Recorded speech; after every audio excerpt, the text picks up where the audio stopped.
Scalar product पे हम लोग डिस्कस करेंगे आज। स्केलर प्रोडक्ट,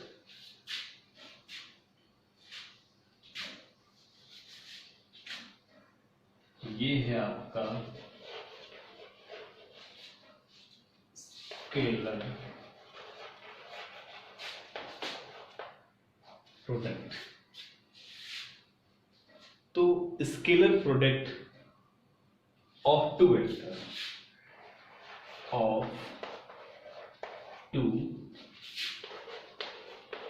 वेक्टर्स, ठीक है। देखो scalar product of two vectors क्या चीज होता है। देखो suppose in this direction a vector A and एक अदर वेक्टर जो है वो आपका वो इस डायरेक्शन में, इनके बिटवीन एंगल कितना है, थीटा। देखो ये दोनों वेक्टर क्वांटिटीज हैं, ठीक है, दोनों वेक्टर क्वांटिटीज हैं। तो क्या है कि जब भी कभी दो वेक्टर क्वांटिटी को हम मल्टीप्लाई करते हैं तो उनका जो प्रोडक्ट है वो एक स्केलर क्वांटिटी निकलता है। तो इस टाइप के जितने भी प्रोडक्ट होंगे जिनमें मल्टीप्लाई तो हम वेक्टर को करते हैं बट जो प्रोडक्ट होता है वो स्केलर होता है। तो ऐसे सारे प्रोडक्ट जो हैं वो आपके scalar product of two vectors और डॉट प्रोडक्ट भी इसको कहते हैं, डॉट प्रोडक्ट,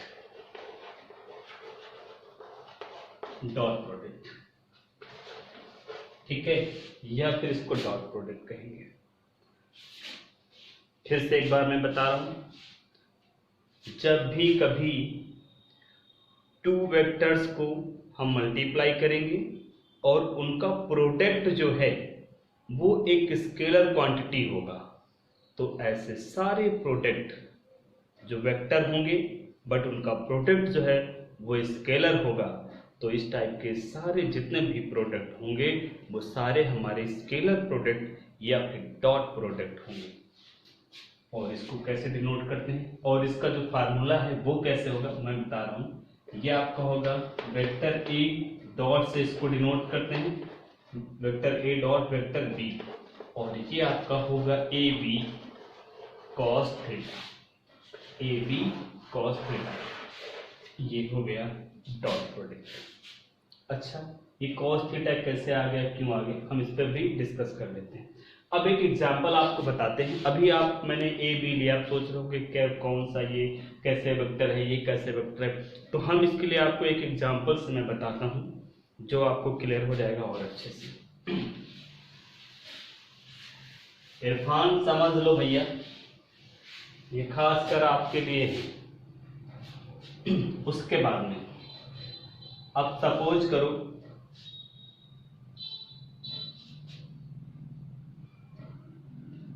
अगर आप क्या करें, फोर्स ले लीजिए, आप फोर्स और डिस्प्लेसमेंट ले लीजिए, आप डिस्प्लेसमेंट, ठीक है। फोर्स भी एक वेक्टर क्वांटिटी है, फोर्स में डायरेक्शन होता है क्योंकि फोर्स अप्लाइड करने के लिए डायरेक्शन होनी चाहिए, और डिस्प्लेसमेंट भी एक वेक्टर क्वांटिटी है क्योंकि किसी भी ऑब्जेक्ट को आप डिस्प्लेस करेंगे तो एक प्लेस से हटा करके अलग पे रख के तो वो किस जगह पे, उसके लिए भी डायरेक्शन, तो डिस्प्लेसमेंट भी डायरेक्शन है आपका, ठीक है। दोनों देखो डायरेक्शन है, इसका मतलब ये भी वेक्टर है और ये भी वेक्टर है, बट फोर्स एंड डिस्प्लेसमेंट का जो प्रोडक्ट है वो क्या निकलता है, वर्क निकलता है। वर्क ये एक स्केलर क्वांटिटी है, वाई बिकॉज, ठीक है, क्योंकि इसमें जो है वो आपका डायरेक्शन नहीं होता है, क्योंकि एनर्जी के लिए डायरेक्शन की जरूरत नहीं होती। जैसे आपका एनर्जी है, जैसे मेरे क्या है, मैं बहुत एनर्जेटिक हूं अगर तो हूं, अब इसका मतलब ये नहीं कि मेरी जो एनर्जी है लेफ्ट में है, राइट में है, अप में है, डाउन में है, नहीं। तो जितनी एनर्जी आपकी होगी वो सारी स्केलर क्वांटिटी होती है, तो ये स्केलर हो गया। अब देखो यहां से फोर्स भी वेक्टर, डिस्प्लेसमेंट भी वेक्टर, और ये जो निकल के आया है ये स्केलर है। तो ये जो प्रोडक्ट है आपका, ये प्रोडक्ट हम स्केलर प्रोडक्ट इसको कहेंगे, ठीक है। क्यों, क्योंकि इसको मल्टीप्लाई करने पे जो प्रोडक्ट आया है वो मेरा स्केलर आया है, ठीक। तो ये हो गया। अब देखो मैं ये कह रहा हूं कि वर्क जब भी फाइंड करते हैं तो कैसे फाइंड करते हैं, देखो ये देखिए, ये एक ऑब्जेक्ट है, ठीक है, और इस पे मैं फोर्स क्या कर रहा हूं, इस डायरेक्शन में फोर्स अप्लाई कर रहा हूं, ऐसे ऐसे, तो डिस्प्लेसमेंट किधर होगा, डिस्प्लेसमेंट भी इसी डायरेक्शन में होगा, दोनों सेम डायरेक्शन में होते, फोर्स भी इसी डायरेक्शन में है और डिस्प्लेसमेंट भी इसी डायरेक्शन में है। तो फिर ये बॉडी धीरे धीरे कहाँ पहुंचाई, यहाँ पे आ गई फोर्स की वजह से। डिस्प्लेसमेंट कितना हुआ, यहाँ से यहाँ तक सपोज कर लिया डिस्प्लेसमेंट एस हुआ। वर्क फाइंड करेंगे आप, तो वर्क कैसे फाइंड करेंगे, वर्क के लिए फार्मूला क्या करेंगे आप, वर्क इक्वल आप करेंगे फोर्स इनटू डिस्प्लेसमेंट, ठीक है, फोर्स इनटू डिस्प्लेसमेंट। देखो ये मैंने किया, ठीक है, लेकिन हम पीछे आपको एक डिफिनेशन जो बता चुके हैं कि जब भी टू वेक्टर्स को हम मल्टीप्लाई करते हैं तो उसको स्केलर प्रोडक्ट और डॉट प्रोडक्ट कहते हैं। तो इसको हम क्रॉस से नहीं, इसको हम डॉट से डिनोट करेंगे, ठीक है। ये देखो वर्क निकल आया। अब उसके बाद लेकिन जो फोर्स है ऑलवेज डिस्प्लेसमेंट की डायरेक्शन में रहे, ऐसा हमेशा तो होता नहीं। तो फिर क्या हुआ, तो अभी अगर मैं देखूं मेरे पास अगर कोई टू वेक्टर्स हों, टू वेक्टर्स, ठीक है, और जो आपके कैसे हों, this is vector A and this is vector B, दोनों सेम डायरेक्शन में है, तो इनका जो डॉट प्रोडक्ट होगा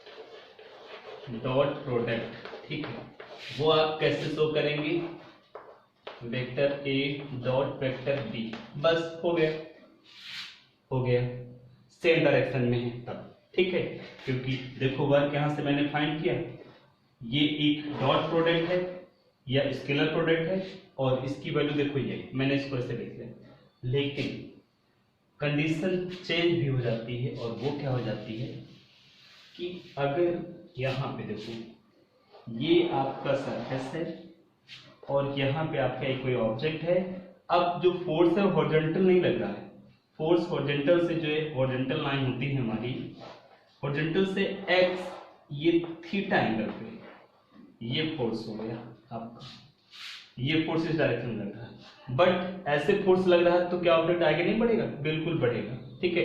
जैसे छोटे बच्चे धागे में बांध के गाड़ी खींचते हैं इससे, ठीक है, तो वो आगे जैसे, तो अब क्या है कि इस डायरेक्शन में जब फोर्स अप्लाई होगा तो फोर्स के यहाँ पे टू कंपोनेंट होंगे, एक कंपोनेंट होगा हॉरिजॉन्टल जो इसको इस तरफ को ले जाएगा ऐसे, और एक कंपोनेंट होगा जो इसका वर्टिकल होगा ये होगा।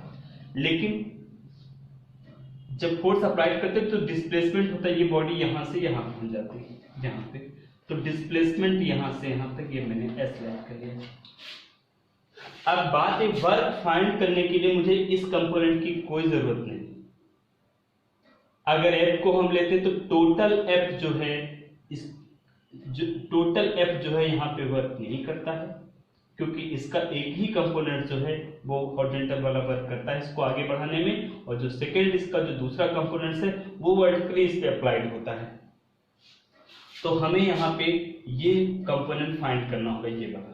तो आप देखो जब कभी इस तरीके से ये सब एफ है और ये हॉरिजॉन्टल हो गया, ये एंगल थीटा है, आप क्या करो परपेंडिकुलर यहाँ पे ड्रॉन करो 90 डिग्री। अब देखो ये क्या है, आपका बेस है, ये आपका बेस है, और मुझे यही कंपोनेंट चाहिए, इसी को फाइंड करना है, मतलब बेस फाइंड करना है, हाइपोटेनस गिवन है, हाइपोटेनस एंड बेस जो है वो कॉस के रेशियो में आता है, इसका मतलब ये हो गया cos theta equal base upon hypotenuse, hypotenuse की प्लेस पे एफ होगा। तो आप जब बेस यहां से फाइंड करेंगे तो आप देखिए एफ कॉस थीटा हो जाएगा, इसका मतलब जो बेस यहां से हमने निकाला वो एफ कॉस थीटा हो गया, एफ कॉस थीटा, ठीक, एफ कॉस थीटा हो गया। अच्छा अब देखो एफ कॉस थीटा हो गया, इसका मतलब ये जो कंपोनेंट्स होगा मेरा वो एफ नहीं होगा, ये एफ कॉस थीटा होगा, एफ कॉस थीटा। चलो अब मैं निकालता हूं डॉट प्रोडक्ट इसी का, इससे डॉट प्रोडक्ट निकालू। अब देखिए डॉट प्रोडक्ट डॉट प्रोडक्ट की मैं बात करूंगा, डॉट प्रोडक्ट मतलब वर्क फाइंड करेंगे हम। वर्क का जो फार्मूला क्या होता है, फोर्स इनटू डिस्प्लेसमेंट। तो फोर्स का कंपोनेंट क्या है, एफ कॉस थीटा, मैंने लिख लिया यहाँ पे एफ कॉस थीटा। डॉट से डिनोट करेंगे डिस्प्लेसमेंट कितना है, एस, एस हो गया। अब आप देखो यहाँ से अच्छे से इसको अगर देखो तो एफ डॉट एस और ये क्या हो गया, कॉस थीटा हो गया। तो ये देखो वर्क क्या है, एक डॉट प्रोडक्ट है। तो यहाँ से डॉट प्रोडक्ट जो हमारा है वो देखो ये निकल आया कि अगर टू वेक्टर्स के बिटवीन में अगर एंगल है तो फिर उनका जो डॉट प्रोडक्ट होगा, ठीक, vector 1 into vector 2 between angle का कॉस थीटा, ठीक है। इसका मतलब ये कि ऐसे जो ये आप पैरेलल में देख रहे थे, अब अगर टू वेक्टर्स आपके इस कंडीशन में हैं, इस तरीके से, एक ये वेक्टर ए हो गया और ये सेकंड वाला आपका वेक्टर बी हो गया, बिटवीन एंगल कितना है, थीटा। तो फिर डॉट प्रोडक्ट जब फाइंड करोगे, यहाँ से डॉट प्रोडक्ट फाइंड करोगे तो vector A dot vector B और फिर यहाँ पे रहेगा आपका कॉस थीटा, कॉस थीटा हो जाएगा। तो इस तरीके से हम इसको क्या करेंगे, फाइंड करेंगे। तो ये हो गया आपका स्केलर और डॉट प्रोडक्ट, स्केलर या फिर डॉट प्रोडक्ट जो आपको क्लियर करा दिया। अब उसके बाद में ये देखो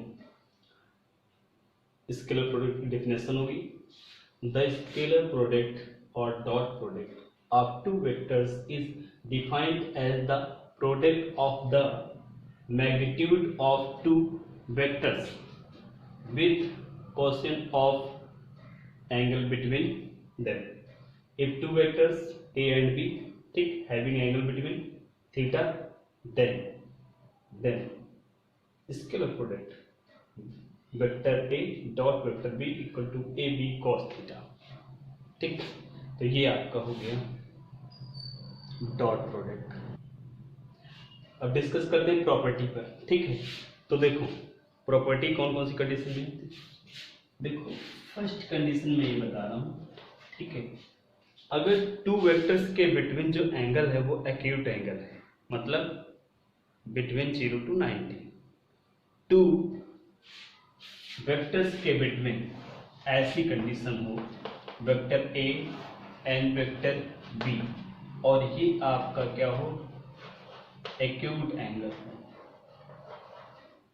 जो थीटा है वो क्या हो, एक्यूट, ठीक है।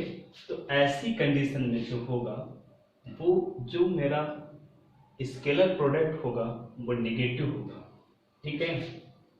तो फर्स्ट कंडीशन ये है,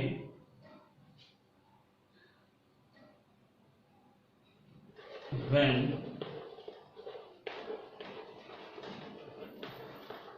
between angle is acute angle, then scalar product is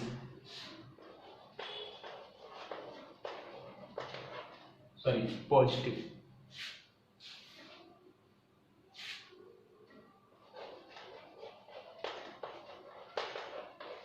positive.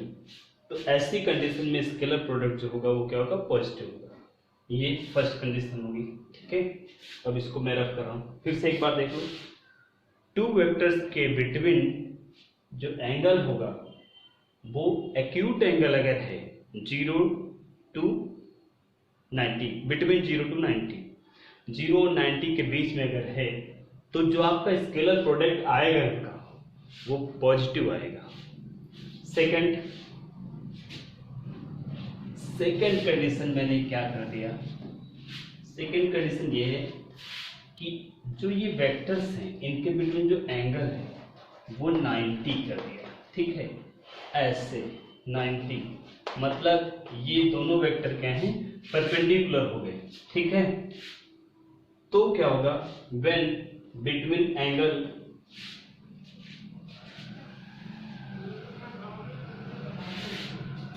अब कंडीशन रहेगी when two vectors are perpendicular,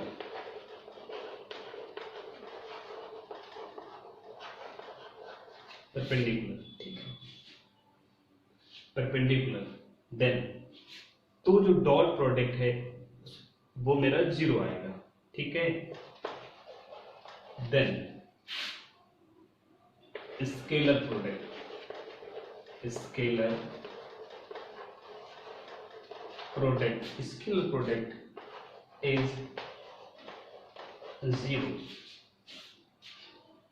अच्छा, 0 होगा कैसे वो भी मैं बता देता हूं। देखो, vector A vector B equal क्या होता है, ए बी कॉस थीटा होता है। अब आप थीटा कितना है यहाँ पे 90 डिग्री, थीटा के प्लेस पे आप पुट करो 90, बिकॉज आप जानते हैं cos 90 इक्वल क्या होता है 0। आप यहाँ पे 0 रखोगे, cos 90 के प्लेस पे 0 मल्टीप्लाई कर दोगे, टोटल क्या आ जाएगा 0। तो स्केलर प्रोडक्ट जो हमारा है वो देखो क्या आ गया 0 आ गया। ऐसे जो पॉजिटिव वाली कंडीशन थी उसको भी मैं बता रहा हूँ, इसको रख करके जो फर्स्ट कंडीशन की मैंने बात की थी, फर्स्ट कंडीशन में बात ये कर रहा था, ऐसे था ये एक्यूट एंगल ऐसे थीटा। ठीक है, तो अब देखिए जब कभी भी एक्यूट एंगल रहेगा तो वहां पे क्या रहेगा, एक्यूट एंगल जब भी होता है ठीक 90 से लेस, तो सारे 90 से लेस जितने भी हैं सबकी वैल्यू क्या होती है 90 पॉजिटिव होती है। तो इसी वजह से क्या रहेगा पॉजिटिव रहेगा। अब उसके बाद में थर्ड कंडीशन पे मैं बात करता हूं। थर्ड कंडीशन में ये मैंने कर दिया, व्हेन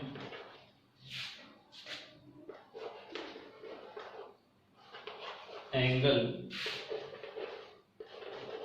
बिटवीन, ठीक है, फिर क्या है, अब एंगल जो है बिटवीन एंगल ऑब्ट्यूज एंगल हो जाता है, ऑब्ट्यूज ये 90 से greater A and this B. अब क्या है यहाँ पे जो एंगल है वो 90 से ग्रेटर हो गया। ठीक है, तो ऑब्ट्यूज है, इस कंडीशन में क्या है यहाँ पे ऑब्ट्यूज एंगल अगर होता है तो फिर क्या होगा,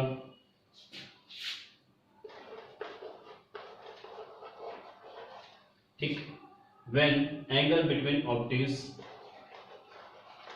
एंगल, ठीक है, then scalar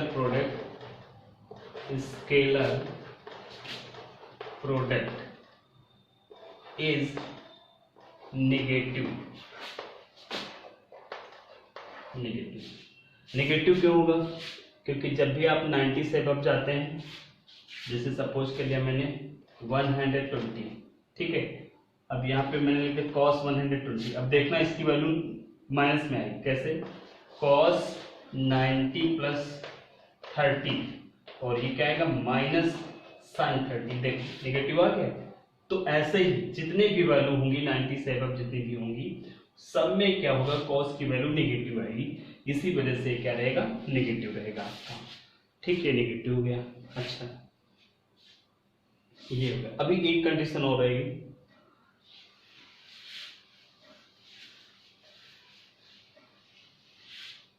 second, when two vectors are parallel, vector A and vector B, ठीक है, when two vectors are parallel then between angle is 0, when two vectors are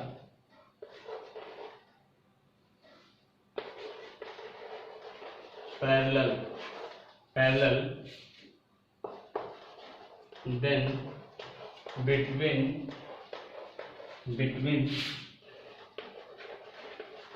angle is 0 degree. ठीक, 0 डिग्री हो गया। अब देखो, अब vector A dot vector B क्या होता है आपका, ए बी कॉस थीटा होता है, ए बी कॉस थीटा होता है। अब आप जानते हैं कॉस 0 डिग्री क्या होता है 1। आप कॉस थीटा के प्लेस पे क्या पुट कर देंगे 1। तो ये कंडीशन है, ये हो गया आपका। तो ये इसकी जो प्रॉपर्टीज मतलब ये थोड़ी ठीक अभी और है, इसको समझ लो, आगे देखते हैं। अब क्या है, एक प्रॉपर्टी ये होती है इट इज कॉम्यूटेटिव। जो आपका स्केलर प्रोडक्ट है वो कॉम्यूटेटिव लॉ को भी फॉलो करता है। कॉम्यूटेटिव लॉ क्या होता है, उनके जो भी टर्म्स होते हैं उनकी जो प्लेस है वो चेंज हो जाते हैं।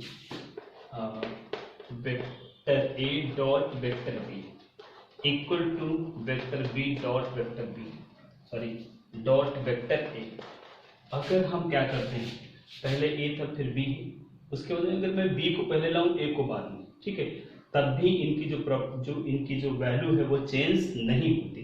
मतलब ये जो है कॉम्यूटेटिव जो लॉ है उसको ये फॉलो करते हैं। एक ही हो गया। उसके बाद में एक और है, वो कौन सा होता है, वो होता है डिस्ट्रीब्यूटिव होता है। ठीक है, तो इट इज डिस्ट्रीब्यूटिव।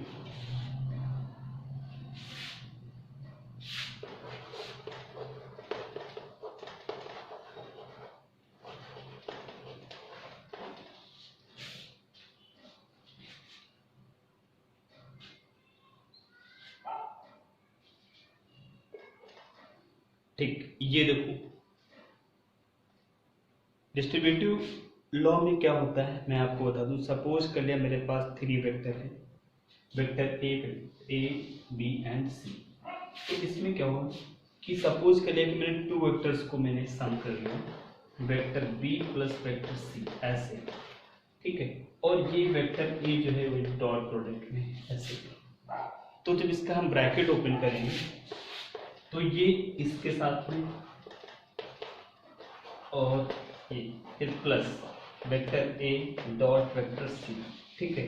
तो इस लॉ को भी ये क्या करता है, फॉलो करता है। देखो scalar product of 2 vectors will be maximum. कब मैक्सिमम होगा, 2 वेक्टर्स का जो स्केलर प्रोडक्ट है वो मैक्सिमम किस कंडीशन में होगा, ये समझना भी बहुत जरूरी है। तो मैक्सिमम कब होता है, ठीक है। तो मैक्सिमम के लिए मुझे क्या करना होगा कि डिपेंड करता है कि कॉस थीटा, देखो A dot B equal A B cos theta, depend करता है कॉस थीटा पर। कॉस की वैल्यू जिस कंडीशन पे मैक्सिमम होगी उसी कंडीशन पे टोटल मैक्सिमम होगा। और कॉस थीटा की मैक्सिमम वैल्यू कितनी थी 1। मैक्सिमम कॉस थीटा की जो मैक्सिमम वैल्यू है वो क्या होती है 1 होती है। और 1 कितने डिग्री पे होती, 0 डिग्री पे होती। इसका मतलब ये हो गया कि कोई भी आपका स्केलर प्रोडक्ट है और वो मैक्सिमम कब होगा, जब उनके बिटवीन एंगल 0 डिग्री का होगा तो वो क्या होंगे, मैक्सिमम होंगे। और 0 डिग्री एंगल होने का मतलब या तो वो कोलिनियर हों या फिर वो क्या हों, पैरेलल हों। समझ गए ना। तो मैक्स के लिए अगर हम देखें, ठीक है, मैक्सिमम के लिए अगर मैं चेक करता हूं तो जो कॉस थीटा होता है आपका कॉस थीटा, ठीक है, कॉस थीटा मैक्सिमम कब होगा, मैक्स। और कॉस थीटा की मैक्सिमम वैल्यू क्या होती है 1 होती है। आप यहाँ पे पुट कर दो A vector A dot vector B और ओनली ए बी, ठीक है। तो ये किस कंडीशन पे है, मैक्सिमम पर है। तो मैं क्या करता हूँ, यहाँ लिखता हूँ मैक्स, ठीक है, और इक्वल क्या हुआ ए बी हो गया। तो ये मेरी मैक्सिमम वैल्यू फाइंड हो गई। Next, scalar product of 2 vectors will be minimum. अब वो कौन सी कंडीशन होगी, जिस कंडीशन पे 2 वेक्टर्स का स्केलर प्रोडक्ट है वो मिनिमम होगा, कम से कम। मैं फिर कहता हूँ वो वैल्यू किस पे डिपेंड करेगी, कॉस थीटा पे। और cos थीटा की जो मिनिमम वैल्यू होती है वो क्या होती है, -1 होती है। cos थीटा की जो मिनिमम वैल्यू होती है वो कितनी होती है, -1 होती है। और -1 कब आएगा, जब cos 180 होता है। cos 180 degree equal to the क्या होता है, -1 होता है। तो cos 180 की कंडीशन पे क्या होगा, वो मिनिमम होगा। अच्छा नहीं, सॉरी, मिनिमम -1, ठीक है। मिनिमम क्या करते हैं, मिनिमम में यहाँ पे 0 ले लेते हैं लोग। देखो मिनिमम जो है, क्योंकि वो वैल्यू हमारी नेगेटिव हो जाएगी, वैल्यू नेगेटिव होगी, ठीक है। हमें मिनिमम वैल्यू जो है उसकी हमें 0 चाहिए, ठीक है। तो मिनिमम 0 और cos 0 कब होता है, 90।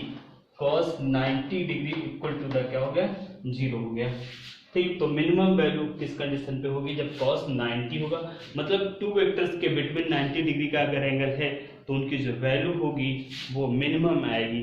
तो इसका मतलब ये हो गया cos थीटा, मैंने मॉडल्स लगा दिया, ठीक। पॉजिटिव मिनिमम हम ले रहे हैं, ठीक है। cos थीटा मिनिमम कंडीशन के लिए, तो मिनिमम इसकी वैल्यू क्या होगी, 0 होगी, ठीक है। मिनिमम इक्वल टू 0, ठीक है, 0। और कितने एंगल पर होगी, ठीक है, थीटा इक्वल 90 डिग्री, ठीक, 0 होगी। तो इस कंडीशन में फाइंड करेंगे A dot vector B equal to, अब आप देखिए ये vector A dot vector B equal A B cos theta है, और cos 90 की वैल्यू 0, जब 0 पुट करोगे तो वैल्यू क्या आएगी, 0 आ जाएगी, ठीक है। तो वैल्यू कितनी, 0। ये है क्या, मिनिमम है, मिनिमम वैल्यू ये होगी, मिनिमम के लिए कंडीशन होगी। उसके बाद में अभी इतना नोट कर लो। नेक्स्ट देखिए, नेक्स्ट कंडीशन क्या है, एक ऐसी कंडीशन है जब एक वेक्टर खुद से ही डॉट प्रोडक्ट करे। देखो ये वेक्टर ए है मेरा, वेक्टर ए, और इस वेक्टर का डॉट प्रोडक्ट इसी से, जैसे अभी तक आपके पास 2 होते थे, ये वेक्टर ए हुआ, सेकेंड वेक्टर बी होता था, ठीक है। तो क्या होता था, vector A dot vector B equal होता था आपका ए बी कॉस थीटा, ऐसे ये कंडीशन होती थी। लेकिन अब क्या है, यही है खुद, ठीक है, the scalar product of two vectors by itself, ठीक है, termed as self dot product, ठीक, खुद से ही उसका डॉट प्रोडक्ट देखो वो क्या होगा। तो बहुत आसान सी चीज है, ए के प्लेस पर मैंने पुट किया ए डॉट, बी के प्लेस पर भी ए को ही पुट करना है, ये हो गया।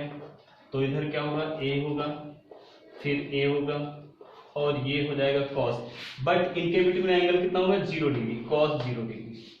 cos 0 की वैल्यू कितनी होती है, 1 होती है। इसका मतलब ये vector A of square find करेंगे तो मेरा क्या निकलेगा, ए स्क्वायर, ठीक, ये हो गया। अच्छा,